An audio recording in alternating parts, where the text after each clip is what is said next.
40 বছর পর জাতিসংঘ সাধারণ পরিষদের সভাপতি পদে লড়ছে বাংলাদেশ। 81তম অধিবেশনের প্রার্থী পররাষ্ট্রমন্ত্রী খলিলুর রহমান। তার প্রতিদ্বন্দ্বী সাইপ্রাসের পররাষ্ট্র মন্ত্রণালয়ের পার্মানেন্ট সেক্রেটারি আন্দ্রেয়াস এস কাকুরেস।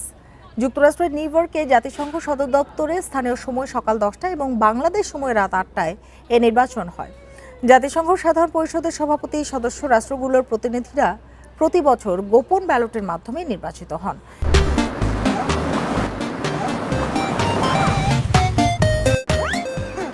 এবার এশিয়া প্যাসিফিক থেকে নির্বাচিত হবে জাতিসংঘের সভাপতি। ভোট দিয়েছে জাতিসংঘের 193টি সদস্য দেশ। জয়ী হতে প্রয়োজন 97 ভোট। বাংলাদেশের জয়ের সম্ভাবনা দেখছেন বিশ্লেষকেরা। নির্বাচিত হলে 1 বছরের জন্য সাধারণ পরিষদের অধিবেশন উদ্বোধন, আলোচনা, নেতৃত্ব ও বিভিন্ন বিষয়ে সমন্বয়ের দায়িত্ব মিলবে। এর আগে 1986-87 সালে জাতিসংঘের 41তম সাধারণ পরিষদের সভাপতি হয়েছিলেন সাবেক পররাষ্ট্রমন্ত্রী ও স্পিকার হুমায়ুন রশিদ চৌধুরী।